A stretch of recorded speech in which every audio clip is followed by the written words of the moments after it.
দর্শক আসসালামু আলাইকুম, this is Sharmin Rahman. Welcome back to my another video. আজকে আমি আপনাদেরকে একটা ইজি রেসিপি করে দেখাবো, যেটার নাম হচ্ছে ছিটা রুটি পিঠা। অনেকে জালি পিঠাও বলে থাকেন, অনেকে ছিদ রুটি পিঠাও বলে থাকেন। এটা এক একজন এক এক রকম করে তৈরি করে থাকেন। তো ভিউয়ার্স, কথা না বাড়িয়ে আমরা রেসিপিতে চলে যাচ্ছি।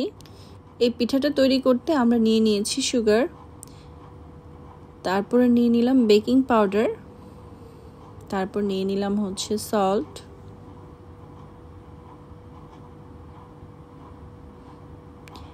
আমি এখানে 1 কাপের মতো ময়দা দেখিয়েছি, বাট আমার লেগেছে 2 কাপ। আর এখানে হচ্ছে একটি ডিমের সাদা অংশ নিয়ে নিলাম।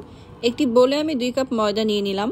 এরপর একে একে সবগুলো উপকরণ আমি এর মধ্যে দিয়ে দিব, দিয়ে একটু ভালোভাবে নেড়ে চেড়ে নিব। তারপরে আমি এখানে পানি মিশাবো। পানিটা কি পরিমাণ লাগবে সেটা আপনি আন্দাজ বুঝে পানিটা মেশাতে হবে। এই ব্যাটারটাকে খুব ভালোভাবে একটু পাতলা করে নিতে হবে।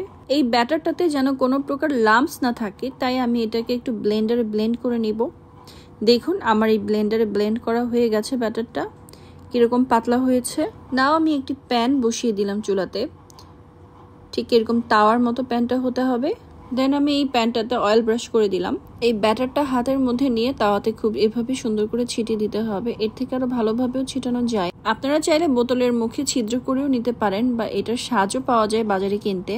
ব্যাটারটা হতে খুবই কম সময় লাগে। দেন আমি এটাকে একটি স্প্যাচুলা বা চামচের সাহায্যে এটাকে আমি উল্টে নিব, উল্টে একটা ভাঁজ দিয়ে নিব। এদের বোঝার সুবিধার্থে আমি আরও একটি বানিয়ে দেখাচ্ছি। প্যানে আমি আবার একটু অয়েল ব্রাশ করে নিব। দেন আমি আবার এইভাবে ব্যাটারটাকে সুন্দর করে ছিটিয়ে ছিটিয়ে দিয়ে দেন এটা হয়ে গেলে আমি এটাকে আবার উল্টে দিব। উল্টে এভাবে 2টা ভাঁজ দিলে আমার ছিটা রুটি পিঠাটা রেডি হয়ে যাবে।